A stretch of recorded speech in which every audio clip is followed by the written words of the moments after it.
Let's raise the big question there. Modi 3.0, is it working under coalition pressure now? Has Modi 3.0 found its feet? What are the hits and misses of Modi 3.0? Has the opposition got the measure of Modi 3.0? Some of the questions we'll raise tonight. Joining me now in the studio is Pradeep Bhandari. He's BJP's spokesperson. Supriya Srinath is the Congress social media head as well as its national spokesperson. Rajat Sethi, political analyst. He's worked with BJP governments in the past. And Nilanjan Mukhopadhyay is an author who's written a biography of Prime Minister Narendra Modi. I appreciate all my guests joining us. To you, Pradeep Bhandari, first. If I were to ask you the three biggest achievements you believe in the last 100 days, list them out for me. Tell me what you believe are the three biggest achievements of Modi in 3.0 in his first 100 days. Rajdeep, not just three, I will list you 10. But give me three, your top three. The top three has been that there has been no difference between Prime Minister Narendra Modi 3.0, 1.0 and 2.0. In 1.0, we had launched the Jan Dhan scheme. Now we've launched the PM Ayushman Bharat scheme for all the senior citizens of the country. In 1.0, in 2.0, if you remember that Prime Minister Narendra Modi had gone forward triple talaq bill. This time we've given our commitment for the Waqf bill. In Modi 3.0, 1.0 and 2.0, there has been zero compromise on our core ideological issues, whether it is the UCC, whether it is one nation, one election. So if you look at it, that there is no difference between the two, and Modi 3.0, India is the fastest growing economy. And just allow me to list certain amount of basic facts. The total investment that we've invested is 15 lakh crores. The defense 1.5 lakh crore is the defense procurement we've done. We've announced 4 crore houses. The Congress party for 30 years could only build 3.5 crore houses. We've built 4 crore houses. We've announced 4 crore houses, built more than what Congress could do in 30 years. For agriculture, we have transferred 2 lakh crore of worth amount for the MSP for farmers. So we've taken care of farmers, we've taken care of women. So if you look at it holistically, there has been no area where the Modi government has fallen back. I'm going to come to specifics in a moment, but I'm giving all of you opening remarks. You, Supriya Srinath, here is Pradeep Bhandari talking up Modi 3.0, saying in 100 days, there's no difference between Modi 1.0 and 2.0. They're moving with the same speed, he claims. Good evening to you, to my fellow panelists and to all your viewers. I have one question to ask before I go and respond to some of the specific things that have been raised. You know, you can keep playing around with numbers. I will just explain the truth. But I have one opening remark to make, and that remark emanates from a letter that the Congress president has written to the Prime Minister of this country. In the 100 days of the Modi government, you've had BJP functionaries, ex-MLAs, ministers, sitting MLAs openly issue life threats to the leader of the opposition, Rahul Gandhi. You've had people say that his tongue should be cut and the reward will be 11 lakh. You've had ministers in the Modi government call Rahul Gandhi terrorist number 1. You've had ministers make bizarre statements. I first want to point to the issue that Mr. Kharge has raised, that these people need to be reined in. How can in a democracy, how can in a country like ours, people in governance, people in government be issuing open life threats to India's leader of opposition?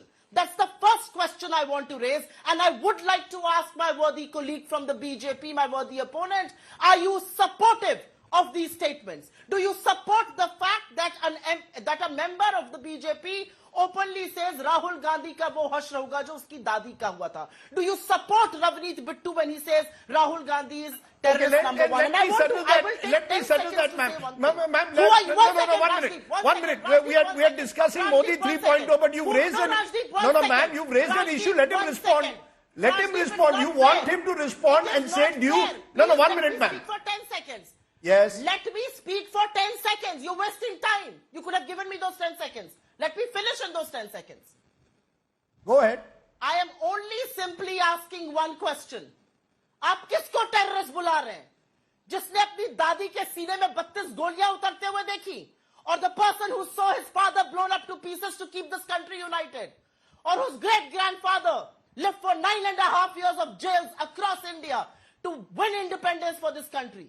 You dare call him a terrorist? And I'm going to take it lying down. I have one question to ask of the BJP. Are you supportive of the violent death threats being issued in a democracy? I understand your anger, but allow me to ask you, you've been a TV anchor. I want to ask that question. Okay, let me ask the question and then I will focus again on Modi 3.0. But let's answer it because it's a serious issue that she has raised. Ravneet Bittu, A union minister says Rahul Gandhi is a terrorist. A Shiv Sena leader says, I will give 11 lakhs for his tongue to be cut. Supriya Srinath is raising the question that today Mallikarjun Kharge has raised to Narendra Modi. Does the BJP support this language of violence and effectively almost asking for Rahul Gandhi to be targeted? Do you support it or not? Quick answer, Pradeep. Rajdeep, the Congress, it's coming too rich for the Congress party. The Bharatiya Janata Party believes in absolute no violence, but the Congress party, has the Congress party reined in the boti person? He's been given the ticket from Uttar Pradesh. Has Mr. Rahul Gandhi used abusive slurs for Prime Minister Narendra Modi? What has happened in the United States of America in last 100 days? An India Today reporter was abused and his phone was snatched by the Congress party. Did the Congress party rein in the person? Ila Umar was Do you distance yourself from these comments? Absolutely. Do you distance? Should a minister be calling the leader of the opposition a terrorist? No, 1 minute. I want a straight answer, then we want to move on. Rajdeep, no. Now my question is... You say no, right? Absolutely. Now, you say wrong. Now ask Mrs. Srinath, why is she not reined in Imran Masood, who said boti kar denga? Why is she given the ticket? Okay. Please ask that. So you're why saying no. So you are saying it was wrong. Just a minute, sir. Let's not raise our voices. We don't encourage violence. Okay. We don't. But they do that. Okay, they do that. Let her now respond. Ask her, why has Imran Masood been given a ticket? Okay, you've made your point. Yes. You've made your point. Let her respond. What the Prime fact Minister Narendra you Modi have said, no, 1 minute, sir. Let's Yeah. not use the fact that you're in the studio to raise your voice. Let Supriya respond. Supriya, you see, this politics of violence has shadowed our politics for a decade now. Polarization, hyper-polarization. Give me a quick response and then I'll move on to 3.0 Modi. A man in Delhi stands and says Rahul Gandhi ka wo hash hoga jo unki dadi ka hua tha. Why is he still a member of the BJP? A minister in your government says Rahul Gandhi is a terrorist number one. What about Imran Masood's boti remarks? Either you sack him, you distance yourself, or please don't come here and give me summons. I did not speak while you were speaking. Have the basic courtesy to do a television debate. Have that courtesy. This is not one of those shows where you can dance and sing and Ma'am, do you also reject anyone who also uses violent language against the Prime Minister? Polarized polity like this. I'm answering that question. In a polarized polity like this, answer one question. If any untoward incident were to happen against my leader, is the BJP responsible? She's not responding. Why are you protecting? That's the difference. Why are you letting people get away with murder in your party? I gave you a specific answer. She could not respond to that. Okay, I've heard both sides. I am very clear, ma'am, you made your point. I hope you will also say that Imran Masood cannot use that language. The same language that Imran Masood was thought used cannot be used by Rajdeep Sardesai. I denounce it. Shame Okay, on good. him. Okay. I denounce it. That's good. I denounce it. Okay. I denounce it. He was given a criticize ticket. it. No, 1 Is minute. he willing to do that? Okay. Is he willing to say that Rajdeep Bittu should be sacked? Is he willing to say Marwa should be ousted from the party? 1984. Okay, time out, producer. What did Mr. Rajiv No, 1 Gandhi minute, say? Pradeep, just a minute. We've heard both sides.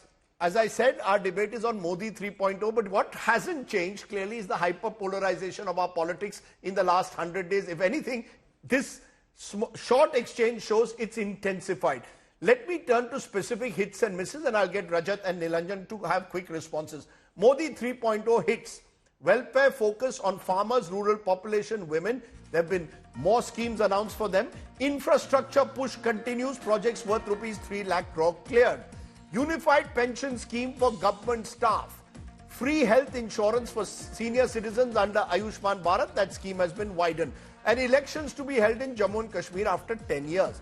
The misses of Modi 3.0. The failure to control the conflict in Manipur. Terror has found new bases in Jammu and Kashmir, especially in Jammu. No solution yet given, concrete solution to the problem of epidemic of exam paper leaks. Rail accidents have risen in the last 100 days, raising questions over train safety. A failure to anticipate the revolt against Sheikh Hasina in Bangladesh. And plus, there have been U-turns. Take a look at some of those U-turns. Lateral entry job ads were scrapped after allies opposition accused government of bypassing quota. Government withdrew the draft of broadcast bill aimed at checking content creators. Waqf bill has now been referred to a joint parliamentary committee after opposition called it draconian, and government has given relief after removing indexation benefits in real estate capital gains. Rajat Sethi, how do you respond to what is the difference Give me an objective view, difference between Modi 3.0 and the first two regime. Is this a government now adjusting to coalition pressures? I think, so objectively speaking, I don't see Prime Minister Modi operating directly under any coalition pressure. But what he's actually, doing some course correction is around the fact that he missed the majority mark. It did require some, drawing board correction on what his vision was and where are the main gaps in people's understanding or people's support for the BJP and for himself. I think how do you explain the U-turns? U-turns? How do you then, if you say there are no coalition pressures, how do you explain the U-turns? See, first of all, this Waqf board is going to remain an issue where Prime Minister Modi and the entire BJP will constantly expose the opposition on its hypocrisy. So this will become a deeply ideological issue that the BJP and the entire ecosystem of the BJP would proudly want to take it to every single household and generate huge amount of commotion in the country around it. Because it is one bill where the Congress will not have answers to, will not have any logical answers to. Okay, so do not think that this is some kind of a U-turn. This is a sharp strategy by Prime Minister Modi to expose the entire opposition through the Waqf board. Now, leave that aside. I don't think that is a U-turn. A lot of analysts are saying it is a U-turn. I don't see that. On the lateral entry, I suppose, he has shown nimbleness around it. As soon as, it was tabled, he realized that it could have, seriously dented his entire social justice paradigm, and he went back on it. And I agree, you require this nimbleness to ensure that nobody can come out and pinpoint on the core things which were snowballing into a major issue during the election time. What were the main issues on which BJP was found on a slippery slope? It was constitutional protection to the reservation. He did a U-turn on that, and rightfully so. So you're saying it's more flexible. You're saying Modi 3.0 is showing a flexibility as a result of certain coalition compulsions. He has accounted for the loss of majority in his decision-making and his leadership style. Right. I don't see coalition pressure. I see him filling in the gaps that were laid in because of some of the errors that the government made in Modi 2.0. Okay. And I think he's nimble enough, which other leaders would find they also have to be nimble to keep challenging Prime Minister Modi in Modi 3.0. Very interesting, your perspective. Nilanjan Mukhopadhyay, your view. Do you see a very different Narendra Modi in these 100 days to Modi 1.0, 2.0? If you recall, 2.0 was when Article 370 was abrogated, CA was brought in, triple talaq was abolished. Contrast to that, the Prime Minister seems to be a little more cautious, some would say, on bringing in polarizing issues in the first 100 days. Well, Rajdeep, first of all, thank you very much for having me on your show and discussing something which is actually the first watershed of the third tenure of Mr. Modi. And Mr. Modi, we have seen his previous tenures also from 2014 and 19. This is not the first time that the 100 days of the government is being celebrated. Now, if we actually compare it with the celebrations in 2014 and also in 2019, and also try to go back to what all was done in 2014 and what was done in 2019, you very well listed them, starting with the amendment which was brought in UAPA, Unlawful Activities Prevention Act.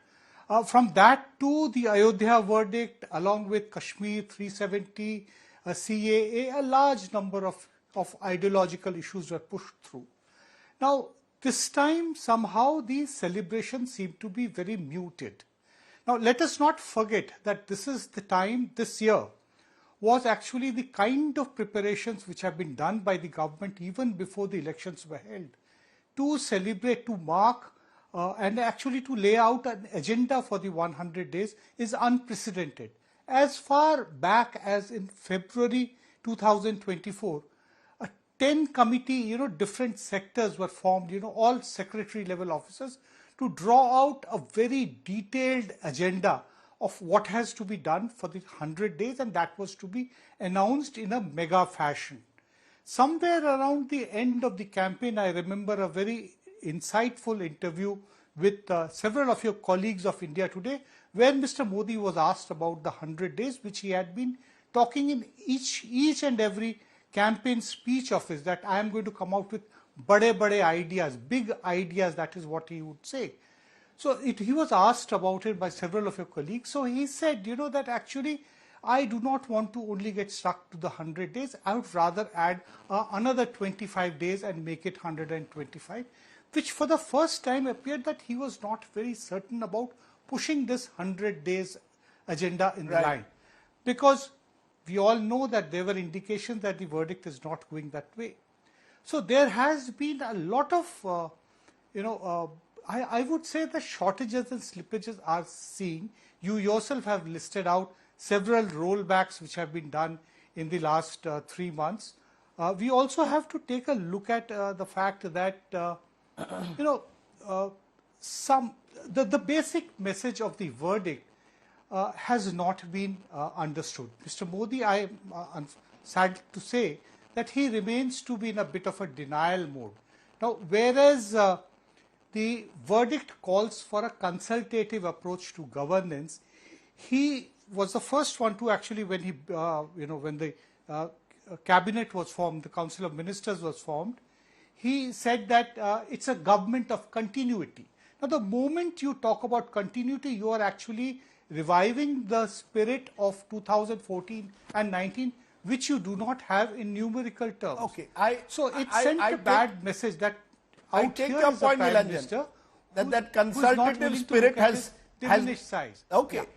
Pradeep Bhandari, you heard that somewhere down the line, has the Prime Minister understood has he understood the message of 2024 in these 100 days? The message of the voters is to be more consultative, to take people along with you. Even where there are contentious issues, talk to them. I don't see any attempt made by the Prime Minister in Parliament, outside Parliament, to have a dialogue with the opposition, when the verdict clearly was to have such a dialogue. Rajdeep, I'll answer that, but you allowed Supriya the liberty of diverting from the topic for 15 seconds. I want you to answer this. I will answer it. Just allow me 10 seconds of just factual thing. Prime Minister Narendra Modi was said, Modi ki boti boti, Modi teri kabar khudegi. Congress leader Sheikh Hussain was said, kutte ki maut marega Modi. Rahul Gandhi said, lathi dande se marenge Prime Minister Narendra Modi ko. And as per the India Today article, Sukhvinder Singh Randhawa, again Congress party leader, said if Adani and Ambani have to be removed, Modi should be finished first, then defeated. Congress party did not take action. It took you 10 minutes for Supriya Shine to distance herself from Imran Masood, which was given a member of parliament. You made your point. Now tell me. Now I'm coming on. Now, Rajdeep, because I'll give you a live example please. of that is Manipur. One of the problems with Manipur is this government for a long time has been in denial. The Prime Minister not visited Manipur even once in the last more than a year. In these 100 days, he's never spoken really about Manipur except briefly in Parliament. The questions arise. These are the issues where he needs to bring everyone. Why not have an all-party meeting? What stops the Prime Minister from having a more consultative approach? Rajdeep, Home Minister Amit Shah, in fact, today spoke about Manipur, and the government is extremely cognizant about it. If you look at the larger situation in Manipur, Rajdeep, whether it is on the form of casualties, or it is in terms of insurgency, or whether it is in terms of the situation which is there, the number of insurgent groups which have surrendered, you will see it is much better. During the time of the Congress party, blockade was a norm in the time of Manipur. We are absolutely cognizant about Manipur, but we do not want to politicize something which has a national security angle. Now, you spoke about that this government is different. Rajdeep, between 2014 to 19, do you remember 2 bills which this government had taken forward for wider consultation? I'll tell you. So it is Citizenship Amendment Bill 2016 and Insolvency and Bankruptcy Code. Both of them were further passed. So if you ask that giving a bill to JPC is the government going down, I disagree with it, because it has happened in the past also, Rajdeep. Another data point I'll throw, Rajdeep. In Modi 1.0, there were 20% plus bills which were given to select committee. In Modi 2.0, that number was 23%. Right now, only one bill which has gone to the JPC, which is Waqf Amendment Bill, in which Home Minister Amit Shah has categorically said that in the upcoming session of the Parliament, which will pass, because our allies, whether it is TTDP and JDU, have given their consensus to one nation, one election, or Waqf Amendment Bill. Okay, I want to bring in Supriya Shine, though, on the economy, which you know well. You said, I saw your charge sheet against the Modi government saying prices have gone out of control. The fact is, last couple of months, prices are slowly coming down. The government says inflation is now firmly under control.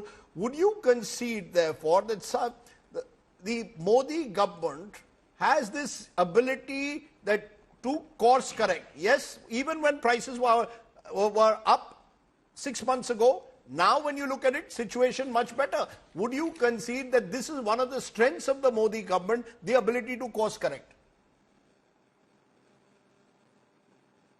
I will come on the economy in just a bit, but because we were discussing Manipur, it's important to remind our viewers here. Manipur has been burning for the last 16 months. There's fresh violence there. Internet has been freshly banned. Curfew has been imposed. RPG, rockets and drones are being used to attack. Our armed forces are being attacked in Manipur. 12 people have lost their lives in the last 2 weeks. You think Manipur is under control? Well, the Prime Minister hasn't found a single minute to go there. You want to talk about national security? Let's talk about Ladakh. And I will come to the economy, Rajdeep. I'm not going to let that pass by. Ladakh. People from Ladakh are marching to New Delhi because they are so sick and tired of the government turning a blind eye and a deaf ear. They have been saying now for 4 years that the Chinese have occupied our territory. The Modi government doesn't care. The Ladakh people are now marching to Delhi. What are you going to do? Attack them the same way that you attacked India's farmers and attack them with Let's talk economy. Pellets and aansu gas ke gole chhodenge aap? I'm coming on the economy, and the economy is a very interesting topic because on the economy, the Prime Minister has presided over the death of Indian economy, over the death of employment, and he has totally presided over the death of No, give me specifics. Those are rhetorical flourishes. Give me a specific. When you say the Prime Minister has presided over the death of economy, give me one specific. Speak specifically. I am telling you how. The Prime Minister inherited the rupee at 58 to $1. It's at dangerously close levels of 84 to $1. FDI is 43% down over the last 3 years. It has been dipping. They used to tom it all the time. Unemployment is at 42% levels. This is a record high for unemployment. And Rajdeep, I don't know where you got your research from because the RBI's last commentary continues to say that inflation is still dangerously high. Food inflation is still hovering at levels of 10%. I don't know what inflation management are you talking about, because on inflation, I will give you figures. Toll prices went up by 15%, CNG prices shot up, LPG commercial cylinders shot up, milk prices shot up, pulses shot up, atta shot up. What has not shot up after election? And this is just a 100-day report card. And also, I want to say one important thing here, Rajdeep, because this government talks about how much money they have invested. Where is that money going? Because clearly, the airports that you built and inaugurated right before elections, Jabalpur, Rajkot and Delhi, collapsed like a house of cards. Guess what? The roads and the pools are collapsing like a house of cards, including the statue of Shivaji, including the parliament canopy which is leaking, including the Garbhagriha of the Ram temple. That is what these guys have done to this country. Okay, and yes. I want to 20 say seconds. one Ma'am. Just specific, just data. 26 terror strikes. 26 terror strikes in Jammu and Kashmir. 21 of our brave hearts have died. They want to talk about national security. 38 train accidents, ma'am, 21 deaths. The reality your is time that is the up. Prime Minister 20 Yes, seconds. Pradeep Quiet Bhandari, and because you're in the studio, you get a privilege to respond quickly. No, on just economy, Rajdeep, GDP ranked during the time of UPA 10th, during the time of NDA 5th, the bank NPA during the time of UPA 11%, during the time of NDA 1%, the jobs created by UPA 1 and UPA 2 as per RBI 2.9 crore, the job created by the Bharatiya Janata Party 4 crore, EPFO data suggests that we've created more jobs. Jobs is a contentious issue. There are reports which have clearly also suggested that we've had among the highest unemployment levels. Rajdeep, I believe in RBI. You can quote some other agency. Fragile 5 economy left by UPA. Now it is in the top 5 economy as per all the group agencies. Highest growing economy. The quantum of FDI is more than what it was at the time of UPA. The inflation, whether it is WPI and CPI, they left it at 8% and 6.5%. One is at 3%, other is at 5.5%. If you talk about infrastructure spending, 15 lakh crores of infrastructure. If you look at the total infrastructure spent by the UPA, it was 1.57 lakh crore. We have spent 44 lakh crore on infrastructure between 2019 to 24. Please debate on any data point. And on Jammu and Kashmir, I would advise Supriya Shine to see Rajdeep Sardesai's report on how Jammu and Kashmir has changed. You can, and that is how it is the final. Okay, unfortunately, I have limited time. We'll try and wipe. No, Supriya Shine, I'm afraid you made your point. 20 seconds. Yes. It's unfair for you. It's 20 unfair seconds. for you to not give me a chance to speak. 20 seconds. I've given you lots of time to speak. You know, हाथ कंगन को RC क्या? हाथ कंगन को RC क्या? पढ़े लिखे को फारसी क्या? In Haryana, 5,000 सफाई कर्मचारियों की नौकरी आती है. 46,000 PGs and graduates are applying for it. That is where you have brought my country. You want to talk about jobs? You want to talk about the economy? Well, you have killed the economy, stupid. That's what you have done. Okay, I know. I feel sorry for Rajat and Nilanjan. I apologize to them because when you have two politicians, they face off with each other. They throw numbers at each other. I'm going to apologize to them. I hope that I can get you and we can do a wider debate on Modi 3.0. For now, I have to stop here because we've got That's lots of India stories. Today report on Okay, Haryana. while you throw these numbers, and that really reflects, I think this conversation reflects one thing, as I said, that hasn't changed, the hyper-polarization of Indian politics at the moment, even after the 2024 verdict.